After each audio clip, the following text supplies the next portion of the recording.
할렐루야. 기쁜 성탄절. 다음 주일 성탄주일이고 25일 월요일이 성탄주일입니다.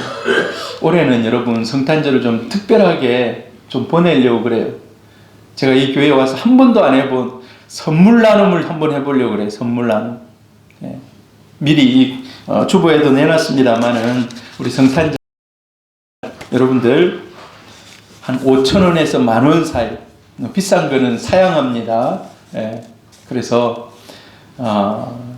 거기에다가 여러분이 쓰고 싶은 말을 쓰면 되겠어요. 벌칙 이런 거 말고 올해 기쁜 일이 무슨 일이 있었습니까? 이런 내용들이 있지 않습니까? 그런 내용을 한번 적어가지고 우리가 올해 성탄절을 함께 선물을 좀 나누면서 하면 좋겠습니다. 할렐루야. 우리가 이제 신앙의 기초에 대해서 좀 새롭게 A, B, C부터 좀 배우고 있습니다. 자, 이제 A, B 정도는 띄었습니다. 뭐부터 했죠? 우리가 신앙의 기초. 하나님은 어떤 분인가? 하나님은 어떤 분인가? 하나님은 어떤 분인지 머릿속에 좀 들어오셨습니까? 우리 하 선생님, 하나님 좀 머리에 살짝 들어오셨습니까? 좀 더 해야겠습니다. 좀 더 해야 되겠어. 할렐루야. 어찌 보면은 우리 새 가족들을 그냥 배려라고도 할 수 있습니다. 두 번째, 나는 누구인가에 대해서 했어요. 인간은 누구인가? 인간은 누구인가? 오늘 세 번째로, 예수님은 누구인가? 사실 성탄절도 오고 있는데 딱 맞는 것 같아요. 예수님은 누구인가에 대해서 오늘 말씀을 전합니다. 한 구절이거든요. 10이 아니라 6인데 저 잘못 프린트 됐습니다. 한번 우리 같이 한번 읽습니다. 다 같이 한번 읽습니다. 우리는 다 양 같아서 그릇 행하여 각기 제 길로 갔거늘 여호와께서는 우리 모두의 죄악을 그에게 담당시키셨도다. 오늘 핵심 구절입니다. 예수님이 어떤 분인지에 대해서. 자, 지난번하고 이어져요. 지난 시간에 우리가 했던 거하고 이어집니다. 인간이 범죄하고 나서, 죄를 짓고 나서, 그리고 사람을 죽이고 나서, 가인이 아벨을 죽였습니다. 그리고 이 피비린내 가득한 이 세상에, 인간의 본성을 깨달은 거예요. 이 인간의 본성. 셋이 그래서 아이를 낳고, 아이 이름을 에노스라고 해요. 에노스. 여러분, 에노스의 뜻이 무엇이라고 했습니까?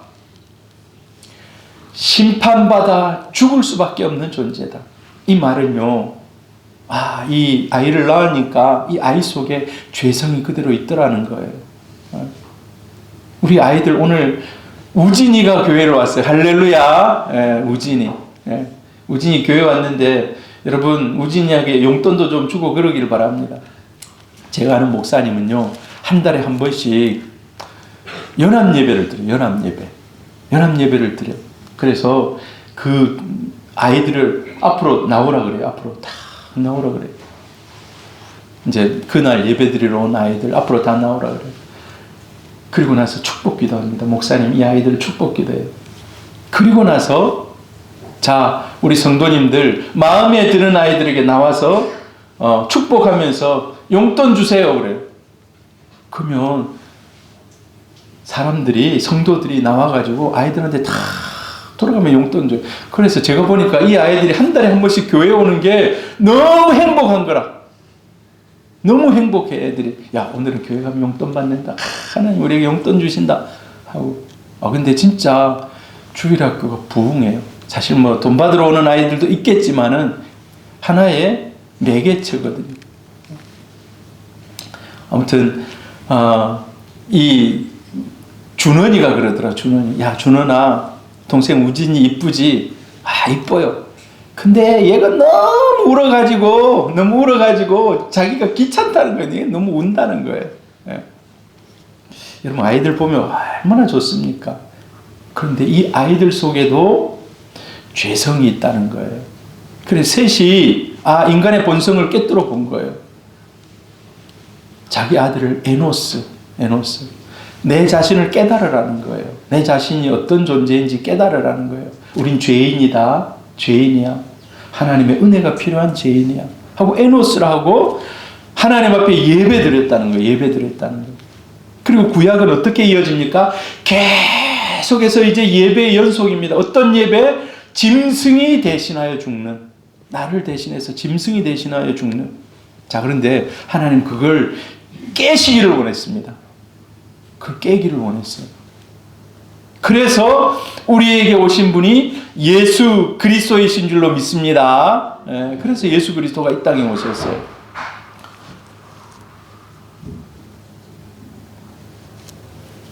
뭐 넘어지는 소리가 났는데,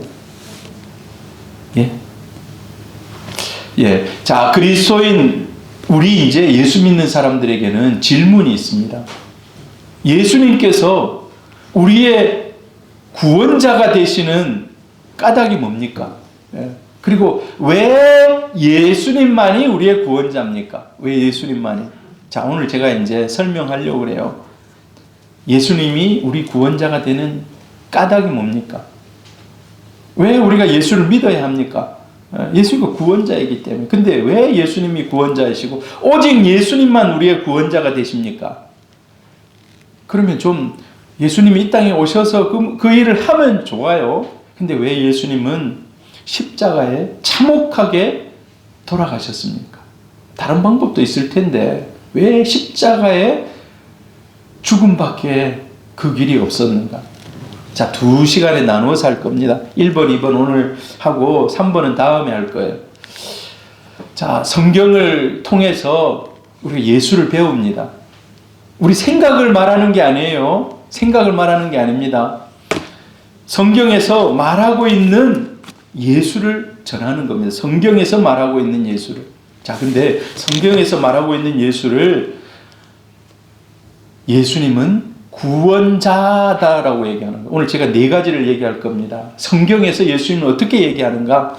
첫 번째로 뭐라고요? 예수님이 구원자다라고 얘기하는 구원자. 성경의 말씀을 통해 본 예수님, 첫 번째 예수님은 구원자다라는 거예요. 자, 예수님이 이 땅에 오시기 전에 예수님의 어머니 마리아가 아이를 잉태했어요. 임신을 했어요. 그런데 천사가 나타나서 이 아이는 어떤 아이다라고 얘기해줘요. 우리 이제 동양에서는 아이를 가지기 전에 태몽을 꾼다 하잖아요. 태몽. 그래서 뭐 용이 나타났다, 뭐 어떻게 됐다 그러면 좋다고 뭐 이렇게 얘기하는데, 자, 그거는 어찌 보면 좀 이 사입이에요. 사입. 정확하지 않습니다. 영의 세계가 있기 때문에 사람들이 그거를 막 계속해서 추구하고 뭔가 나에게 계시가 오면 좋겠다고 생각하니까 뭔가 꿈속에서 막 그런 것들이 나타나기도 해요. 그러나 진짜 계시는요, 천사가, 하나님이 보내신 천사가 나타나서 얘기해 주는 게 제일 정확합니다. 여러분 혹시 천사가 나타나서 여러분 임신했는데 아이가 어떻게 될 아이라고 얘기해 주신 분이 있습니까? 그건 정말 대단한 영광이에요. 자, 이렇게 얘기해요. 야곱은 마리아의 남편 요셉을 낳았으니 마리아에게서 그리스도라 칭하는 예수가 나셨다. 그리스도. 오늘 이제 우리가 잘 모르는 그리스도라는 말이 등장해요. 그리스도. 그리스도를 다른 말로 하면 메시아. 이것도 어려운 말이에요. 그리스도도 어려운 말이고 메시아도 어려운 말이고, 한글로 풀이하면, 제일 쉬운 한글로 풀이하면 구원자예요. 구원자. 구원자. 자, 예수님만이 구원자가 되시는 이유가 뭡니까? 세상에 내가 구원자다라고 말할 수 있는 그런 사람들이 있을까요? 세상에 없다 그래요. 오직 예수님만이 구원자라고 해요. 예수님만이 구원자. 자, 마태복음 1장 21절입니다. 같이 한번 읽어봅니다. 시작. 아들을 낳으리니 이름을 예수라 하라. 이는 그가 자기 백성을 그들의 죄에서 구원할 자이심이니라 하니라. 예수라는 말 뜻이 죄에서 구원할 자라는 뜻이에요. 무슨 뜻이라고요? 죄에서 구원할 자. 당신 예수를 믿습니까? 물어봅니다. 예, 믿습니다 라는 의미가 바로 죄에서 구원할 자 예수를 믿습니다. 나는 죄인이고 그 죄를 예수님을 통해서 용서받음을 믿습니다 라는 거예요. 간단한 한마디 같아요. 예수를 믿습니까? 여러분에게 물어봅니다. 예수를 믿습니까? 믿는 사람은 아멘 하시기 바랍니다. 예수를 믿습니까? 자, 이걸 믿는 거예요. 죄에서 구원할 자를 믿는 거예요. 할렐루야. 예. 자, 예수님만이 우리의 구원자 되시는 이유. 첫 번째로 예수님만이 본질적인 죄의 이 굴레에서 계속 굴러가는 죄의 굴레를 끊을 수 있다는 거예요. 예. 세상에 우리가 존경하는 성인들이 많이 있습니다. 사람도요, 굉장히 고귀한 삶을 살고 그러면 존경해요. 옛날에는요, 스승의 그림자도 밟지 말라고 그래요. 스승의 그림자도 밟지 말라 할 정도로 사람이 고귀하면 그 사람은 막 따르게 돼요. 제가 옛날에 영화를 봤어요. 어떤 영화를 봤냐면 공자라는 영화를 봤어요. 왜? 우리 집에 공씨가 있기 때문에 그 공씨 후손이거든요. 국부 공씨. 근데 그 공자 영화를 보면요, 공자가 이제 얘기를 해요. 저처럼 이렇게 설법이라 해야 되는 건 아무튼 가르침을 줘요. 그러면 서기관들이 따라다니면서 공자가 한번 가면요, 한 30명, 40명이 따라다녀요. 꼭 예수님이 12제자 데리고 다녔던 것 같아요. 이 사람들이 공자 밥도 해주고 다 먹고 마시면서 이렇게 해요. 그리고 공자 말씀이 이제 딱 전달되는 시간 되면 와가지고 딱 준비를 해요. 어떤 준비를 하는가? 공자님이 지금 어떤 말씀을 하실 건지. 그래서 그 당시 때는 이게 없어요. 종이가 없어요. 어떻게 글을 쓰는가? 대나무를 짧게 해가지고 그걸 엮어가지고 쫙 펼치면 우리 저기 부채하듯이 해가지고, 자, 공자가 얘기하면 그걸 탁 적어요. 그걸 적어. 그리고 시간이 지나면 이게 사라져 버리잖아요. 남는 시간에 뭐 하는가? 그 딱딱한 나무에다가 그걸 새겨요. 글은 써놓은 거는 좀 있으면 습기 차고 비 오면 사라지고 없어져 버리잖아요. 그걸 새기더라고. 막 그 뭡니까? 끌 같은 걸로 파가지고 공자의 말을 새겨요. 지금 그게 지금 남아있잖아요. 지금까지 뭐 남아있는 사서삼경만 뭐 공자 뭐 어록 이런 것들이 남아있어요. 근데 중요한 게 그들이 겨울에 호수 위를 지나가는데 중간쯤 와가지고 호수가 얼음이 깨져버렸어요.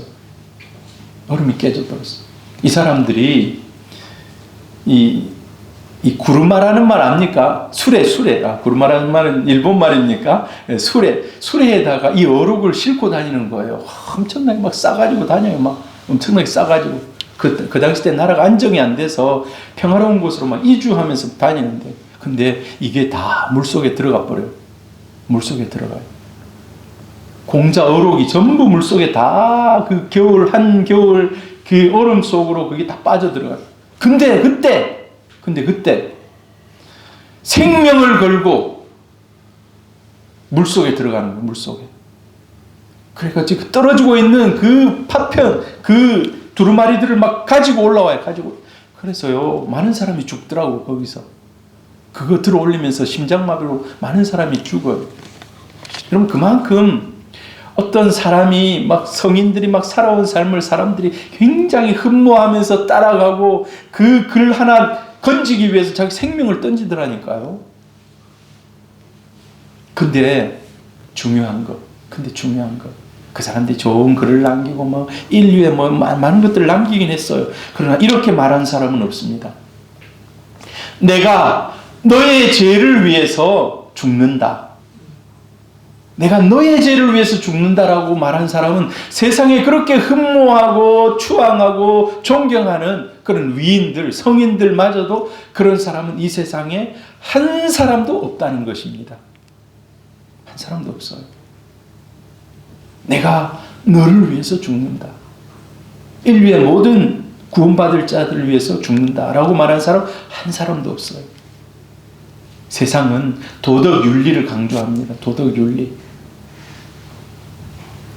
세상의 종교도 도덕 윤리를 강조해요. 우리 기독교도 도덕 윤리를 강조해요. 여러분, 정결하게 살아야 돼요. 죄 짓지 않고 살아야 돼요. 그런데 기독교는 뭔가 그거를 뛰어넘는 것이 있다는 거예요. 그게 뭡니까? 예수가 우리 죄의 문제를 해결했다는 거예요. 예수님께서 십자가 위에서 자신을 제물로 드려서 그 죄값으로 우리의 본질적인 죄의 굴레가 끊어졌다는 거예요. 끊어졌다는 거예요. 여러분, 물이 계속 흘러내리고 있습니다. 이 물을 막는 방법이 뭐가 있을까요? 다리를 놓으면 막을 수 있습니까? 세상은 다리를 놔요, 다리를. 그러나 근본적으로 예수님께서는 댐을 쌓아버린 거예요. 완전히. 영원히 무너지지 않는 댐. 세상은 불완전해가지고 댐을 쌓으면 막 물이 많이 넘치면은 막 중국의 산사댐이 세계 최고 크다고 그래요. 중국의 산사댐 얼마나 큰지는 모르겠는데 아무튼 황하강에서 내려오는 막 물을 다 받아낸대요, 그게. 근데 그것도 막 범람하면 저게 넘치는 거 아닌가 막 이렇게 걱정해요. 죄의 도도한 물결이 흘러내리는데 영원히 무너지지 않는 댐을 쌓은 그분이 바로 예수 그리스도라는 것입니다. 요한복음 1장 29절 같이 한번 읽어봅니다. 이튿날 요한이 예수께서 자기에게 나오심을 보고 이르되 보라, 세상 죄를 지고 가는 하나님의 어린 양이로다. 자, 세상 죄를 지고 가는 하나님의 어린 양이로다. 이 말. 우리 죄를 용서받기 위해서는 누군가 인정받은 사람의 속죄가 필요하다는 거예요. 인정받은 사람의 속죄. 근데 누구의 인정이 필요한가? 하나님의 인정이 필요한데 하나님의 인정받은 속죄자. 그분은 예수 그리스도밖에 없다는 거예요. 예수님만이 하나님께 인정받은 속죄양이라는 거예요. 다른 길은 없다는 거예요. 여러분, 우리가 아파트 들어갈 때 지금은 아파트 잘 못 들어가요. 제가 이번 주에 이제 우리 성도님들에게 그 김치도 이렇게 좀 전달하고 그랬어요. 그런데 집 앞에 가서 못 들어가. 왜 못 들어갑니까? 집 앞에 바로 그냥 그 집 앞에 가서 띵동띵동 하고 주기를 원하는데 못 들어가. 왜 그래요? 비밀번호가 있어가지고 여기 못 들어가요. 이 비밀번호가. 근데 비밀번호가 세상에 수백 개, 수천 개입니까? 딱 하나밖에 없어요. 하나밖에. 하나님도 마찬가지예요. 하나님도 이 죄의 굴레를 끊는 데 있어서 하나님이 인정하시는 건 딱 하나밖에 없어요. 그게 바로 예수 그리스도라는 거예요. 예수 그리스도. 사람들은요, 양심이 있어요. 그래서 누가 어려움을 당하면 막 도와주고 싶어. 여러분, 도와주고 싶지 않습니까? 누가 막 어려움을 당하면. 요즘에 전쟁이 막 일어납니다. 전쟁이. 우크라이나와 러시아의 전쟁이 지금 막 2년째 이어져요. 내년 2월 달이면요, 만 2년 하는 거예요. 만 2년. 와, 그 참 전쟁이라는 게 희한해요. 러시아가 그냥 순식간에 한 달이면 다 함락시키고 끝내겠다 그랬어요. 푸틴이 전쟁할 때 한 달이다, 한 달. 전 세계에 막 유가가 올라가고 막 이러니까 사람들이 전쟁하면 안 된다 막 엄청 그랬거든요.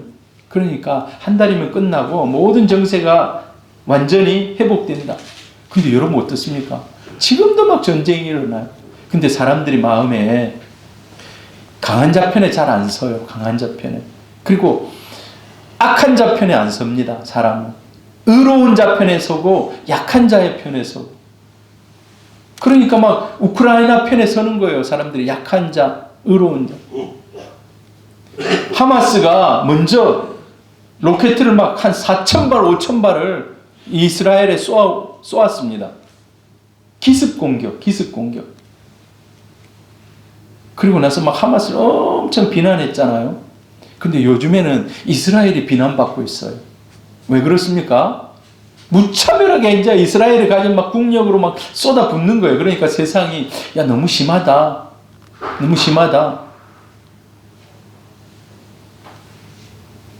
무슨 소리가 계속 나오고 있네요. 예. 자, 그런 거예요. 그런데, 우리 만약에 예를 들어서, 자기 아들이 남을 뭐 해하거나 어떻게 해서 사형 선고를 받았다. 이런 일이 없기를 바랍니다. 사형 선고를 받았다. 그러면 어떻습니까? 부모가 야, 나는 80, 90 살았으니까 내가 대신해서 저 사람 대신해서 죽고 싶습니다. 아들에게는 빛을 주시고 평화를 주시고 제가 그 일 대신할 수 있게 해주십시오. 그런 마음이 들지 않겠습니까? 그런 마음 안 듭니까? 아이들이 아파가지고 거의 죽기 직전까지 갑니다. 그러면 부모가 어떻습니까? 이런 기도합니다. 하나님, 저 아이 생명을 연장시키시고 저를 데리고 가십시오. 이런 기도가 자연스럽게 나와요. 너무 간절하면 그런 기도 나옵니다. 그런데 대한민국의 법은 그런 걸 대속을 인정하지 않습니다. 대신 구속당하고 대신 벌을 받고 이런 걸 인정하지 않아요. 당사자, 죄 지은 당사자, 아무리 약해도 당사자에게 벌을 줘요. 누구도 다른 사람을 인정하지 않습니다. 자, 하나님도 마찬가지예요. 하나님도 모든 사람을 죄를 인정하지 않아요. 그러나 단 하나 인정하시는 분이 바로 예수님이라는 거예요. 예수님. 자, 그래서 같이 한번 읽어봅니다. 이사야 53장 6절 시작. 우리는 다 양 같아서 그릇 행하여 각기 제 길로 갔거늘 여호와께서는 우리 모두의 죄악을 그에게 담당시키셨도다. 예수님 오시기 전에 이미 예언했어요. 여호와께서 우리 모두의 죄악을, 이 사람들은 그에게가 메시아예요. 메시아. 아까 그리스도, 메시아, 구원자, 예수로 쫙 해서 이어져요. 그러니까 그가 예수인 거예요. 예수. 여호와께서는 우리 모두의 죄악을 예수에게 담당시키셨도다. 예수만이 우리의 죄를 담당할 수 있다는 거예요. 예수님은 십자가 위에서 내 죄값을 치를 자격과 능력을 부여받은 거예요. 하나님으로부터. 우리 김성봉 집사님 아침에 일찍 와서 추운데 막 사람 운전하잖아요. 나 우리 성도를 위해서. 근데 누군가 인정해야 돼요. 어떤 사람이 갑자기 와가지고 운전하겠습니다 하면 운전하세요 합니까? 안 시키잖아요. 그래도 검증된 김성봉 집사님이니까 시키지. 저 어디 원천 일동에 살던 사람이 와가지고 운전하겠습니다 하면 안 시킨다니까요. 하나님 마찬가지예요. 하나님은 딱 한 사람, 이미 예정해 놓으신 분, 예수밖에 없다는 거예요. 자, 두 번째로, 우리가 예수님에 대해서 가장 먼저 알아야 될 것은 예수는 구원자라는 거예요. 예수 구원자. 두 번째, 예수 부활자라는 거예요. 부활자. 그럼 부활이 뭡니까? 부활. 다시 살아나는 거예요. 다시 살아나는 거예요. 자, 같이 한번 읽어봅니다. 요한복음 11장 25절 26절 시작. 예수께서 이르시되 나는 부활이요 생명이니 나를 믿는 자는 죽어도 살겠고 무릇 살아서 나를 믿는 자는 영원히 죽지 아니하리니 이것을 내가 믿느냐. 부활, 생명. 이 생명은요 영원한 생명을 얘기해요. 나는 부활이고 나는 영원한 생명이라는 거예요. 영원한 생명. 여러분, 예수님이 영원한 생명을 가지신 부활자, 다시 살아나신 분이라는 사실이 너무너무 중요하다는 거예요. 너무너무 중요하다는 거예요. 그 예수님이 우리에게 자신의 생명을 우리에게 주십니다. 자신의 생명. 어렸을 때, 지금은 그렇지 않습니다. 지금은 뭐 전기가 잘 들어오잖아요. 근데 어렸을 때는 전기가 가끔 나가요. 왜? 전기가 부족해서. 그래, 늘 집에 뭐를 갖다 놔야 됩니까? 양초를 갖다 놔야 돼. 양초를 이만큼씩 사다 놨어요. 왜? 불 나가면 그 양초 켜놓는 거예요. 그 양초 끊어질라 하면 또 새 양초 딱 불 붙여가지고 이게 끊어지지 않도록 다 계속 해가지고. 그런데 예수의 이 생명이 우리에게 전달됨으로 인해서 그 예수의 생명이 우리에게 오는 겁니다. 그 생명 가지고 우리가 영원히 사는 것입니다. 죽음의 문제도 깨뜨리고 영원히 그 부활이, 예수 부활이 나의 부활이 되는 거예요. 할렐루야. 예수 부활이 나의 부활이 됩니다. 요한복음 3장 16절 같이 읽어봅니다. 하나님이 세상을 이처럼 사랑하사 독생자를 주셨으니 이는 그를 믿는 자마다 멸망하지 않고 영생을 얻게 하려 하심이라. 영생은 다른 말로 부활입니다. 부활. 우리의 부활이에요. 그래서 예수 믿는 사람은 죽음을 두려워하지 않습니다. 죽는 순간은 고통스러울 수 있어요. 그러나 그 죽음의 관문을 통과하는 순간 영원한 생명으로 이어지는 거예요. 영원한, 멸망하지 않고 망하지 않고. 영원한 생명이 있는가? 영생 다음 계속 이어지는 내세의 세계가 있는가? 여러분, 우리는 잘 모르죠. 엄마의 뱃속에서 여러분이 10달을 삽니다. 근데 그게 무의식 중에 몰라요. 압니까, 여러분? 엄마의 뱃속에서 10달 있었는데 여러분 압니까? 모르죠. 엄마의 뱃속에서 세상에 나옵니다.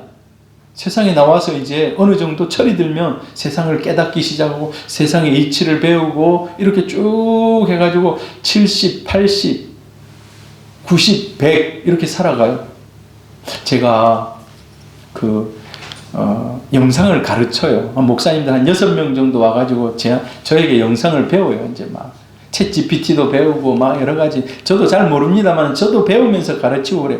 근데 어떤 한 여자 목사님이 최근에 등록하고 왔어요. 그 목사님은 학교 선생님 하다가 은퇴하고 이제 목사가 됐어요. 아주 열정적으로 결혼도 안 하고 그냥 평생 그렇게 그냥 혼자 사시면서 열정적으로 예수 나의 신랑 하면서 살아가신 분인데, 그분이 오실 때 자기 어머니를 모시고 와요. 자기 어머니를. 그래서 제가 자기 어머니가 꼿꼿하게 걸어서 계단도 이렇게 올라와요. 그래서 어머니 오셨어요. 안녕하세요. 어머니가 우리 나이로 한 80세쯤 돼 보여요. 그래서 어머니, 아이고 이렇게 따라오지 마시고 집에서 쉬시지 그러십니까? 그러니까 자기는 딸이 옆에 있으면 마음이 편하대. 그리고 첫 주는 그냥 그렇게 보냈어요. 다음 주에도 또 오셨어요. 그래서 어머니 연세가 어떻게 되시는데 이렇게 꼿꼿하게 이렇게 걸어오십니까? 102세. 102세 되신 분이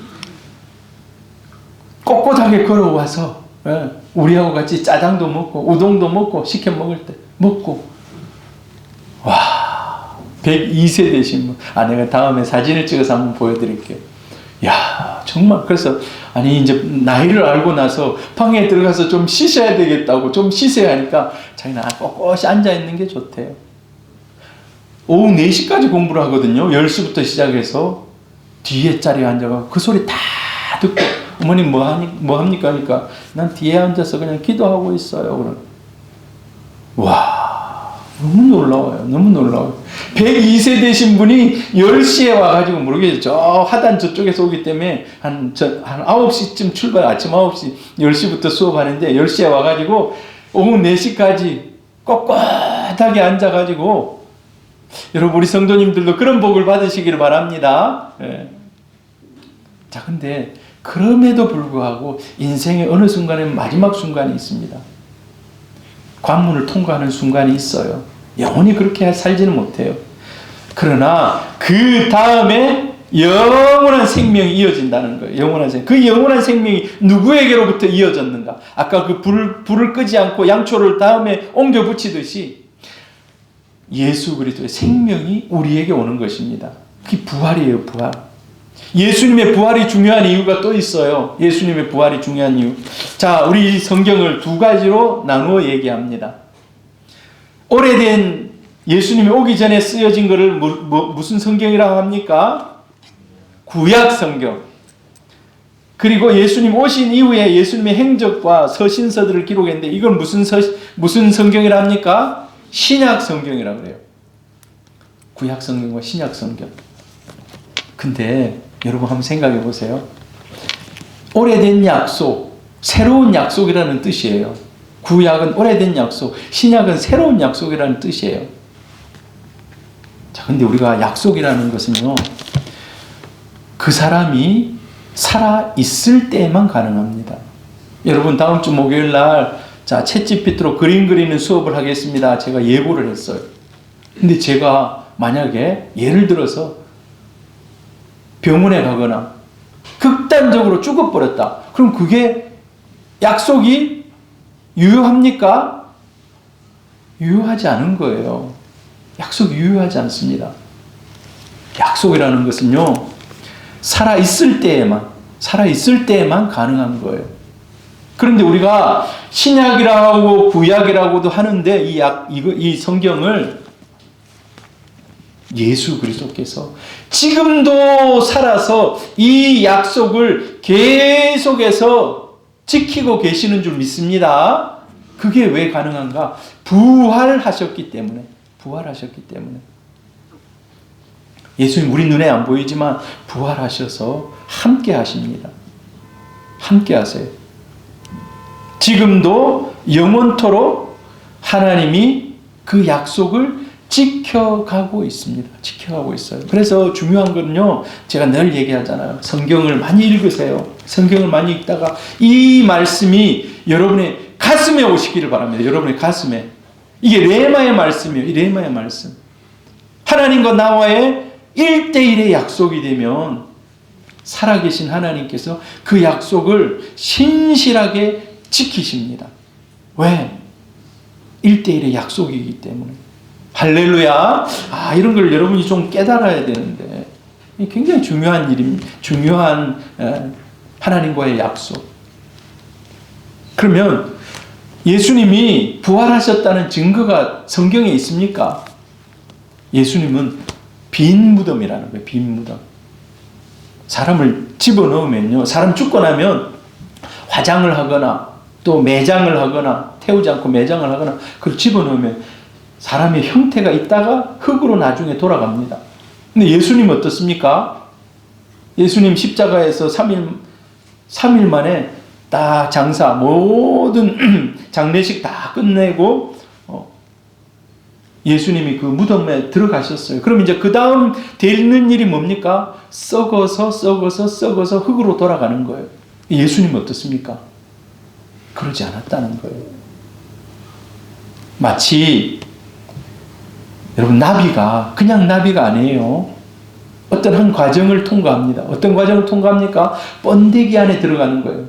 실을 막 꽂아가지고 지금 번데기처럼 만들어가지고 그 안에서 어느 순간 그걸 막 헤치고 날아 올라갑니다. 예수님이 죽음이라는 이런 과정을 통과하십니다. 예수님도. 그러나 그는 그 죽음에 매여 있지 않고 일어서서 죽음을 오히려 이기셨다고 해요. 죽음을 이기셨다고. 인류 역사상 죽음을 이긴 사람 한 사람도 없는데 죽음에 다 졌거든요. 죽음을 이기고 일어서셨어요. 예수님 무덤이 없다는 거예요. 그리고 예수님의 부활의 증거로서 예수의 이름으로 수많은 사람들이 지금도 생명을 얻고 있습니다. 지금도. 그 증거가 저와 여러분인 줄로 믿습니다. 저와 여러분이 지금도 예수로 생명을 얻고 새 삶을 얻고 새로워지고 있고, 정말 예수가 아니고서는 설명할 수 없는 그런 일들이 이 세상에는 너무 많이 일어나고 있어요. 오늘도 그 생명을 얻고 우리가 예배자로 나아가는 것입니다. 그리고 예수의 부활의 증거는, 이 부활의 증거가 깨지지 않고 있다는 거예요. 이 말이 무슨 뜻인가? 예수님이 부활하셨는데 사람이요, 어떤 거짓말을 하나 해가지고 이 거짓말을 덮기 위해서 나중에는 더 큰 거짓말을 해야 돼요. 더 큰 거짓말을 해야 돼요. 나중에 감당하지 못해요. 요즘에 완전 범죄가 있습니까, 여러분? 완전 범죄가 없어요. 완전 범죄가. CCTV가 있고, 요즘에 우리나라 사람들이 차를 타고 이렇게 지나갑니다. 차를 타고 지나가면 에버리지, 보통 5분마다 한 번씩 CCTV에 노출된대요. 국가 CCTV, 경찰청 CCTV에. 이런 데 있잖아요. 여러분이 지나가면 학교 앞에서도 찍히고, 또 저 큰 도로에서도 찍히고, 평균적으로 5분에 한 번씩 찍힌다는 거예요. 완전 범죄 이런 게 없어요. 그런데 여러분 한번 생각해 보세요. 예수님의 부활의 증거. 부활의 증거는 이게 거짓이라고, 부활하셨네, 거짓이라고. 그런데 그게 2000년 동안 이게 거짓을 덮을 수가 있겠습니까? 덮을 수가 없는 거예요.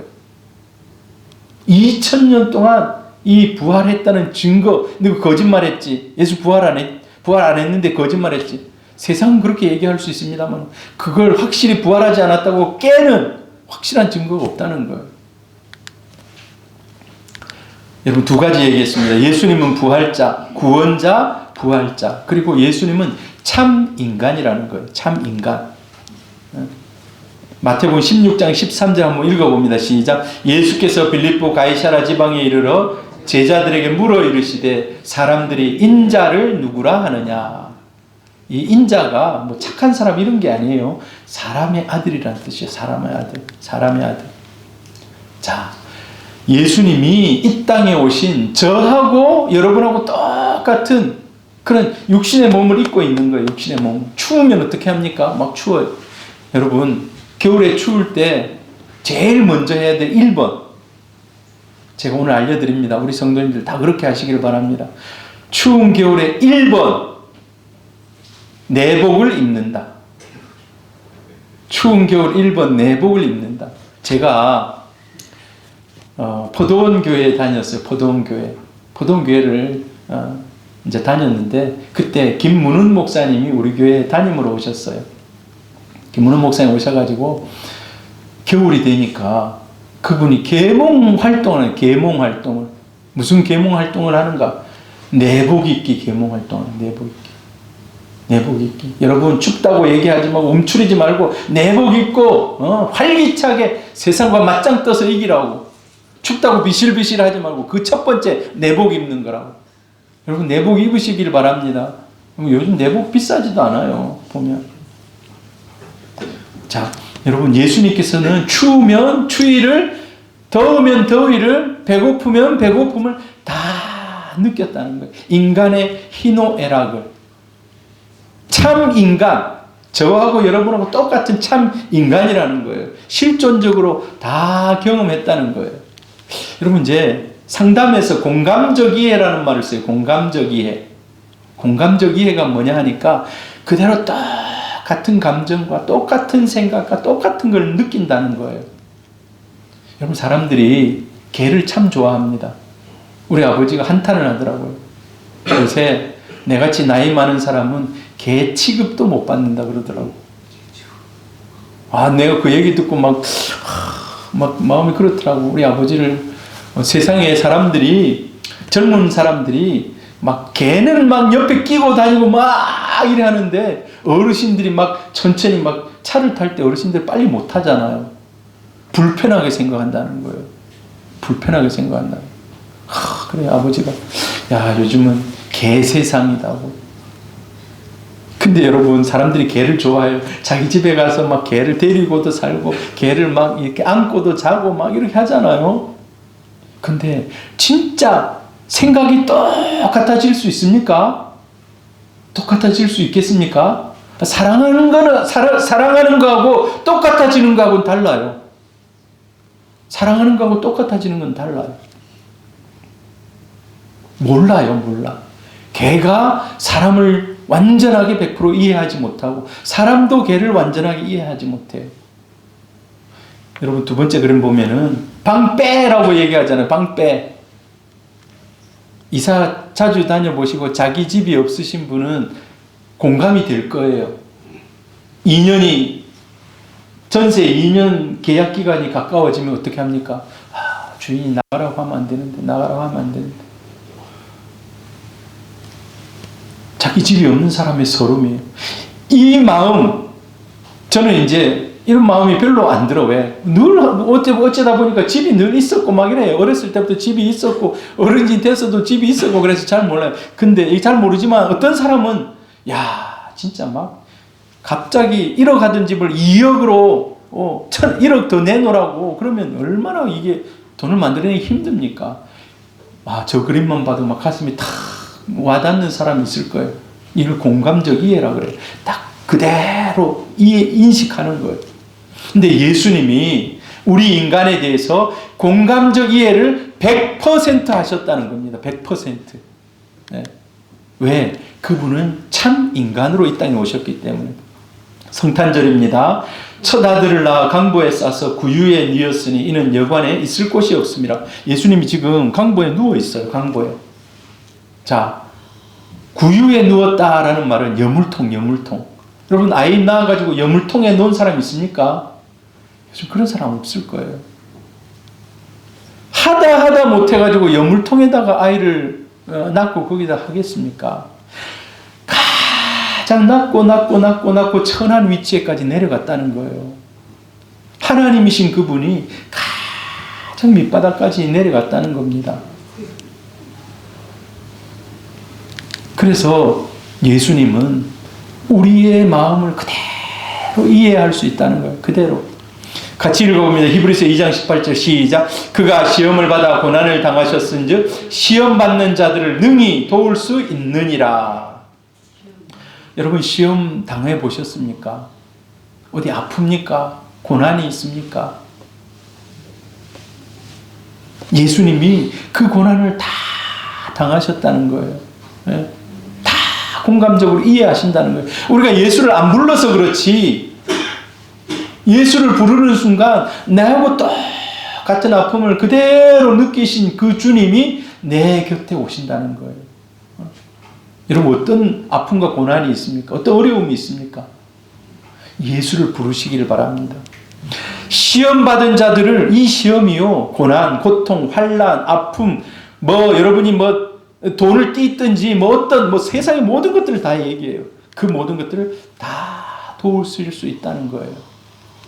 예수님께서 육체를 지닌 사람으로 오셔서 인생의 애환을 몸소 다 겪고, 그리고 사람에 대해서 공감적 이해를 가지고 도와준다는 거예요. 공감적 이해를 가지고. 자, 오늘은 요 3가지까지 하겠습니다. 네, 오늘 나머지 4번째 하고 그 다음은 다음 주에 하도록 하겠습니다. 여러분 오늘 우리 잠시 한번 기도합시다. 자, 반주해 주시고요. 우리가 예수님이 우리의 구원자이십니다. 죄의 문제를 가장 먼저 해결하신 분입니다. 죄의 문제. 여러분 한번 보세요. 구원자, 내 죄를 해결하시는 분. 부활, 나의 생명을 영원토록 이끌어 주시는 분. 내 생명이 영원토록 이어지게 하시는 분. 그럼 이 땅에 살아갈 때 이런 고난 고통이 있잖아요. 먼저 그 길을 걸어가셨던 분이 참 인간이신 예수님이십니다. 그래서 예수님은 구원하시고 생명을 주시고 어려움을 이기게 하시는 그 모든 것들을 다 감당케 하시는 분이 바로 예수님이라는 것입니다.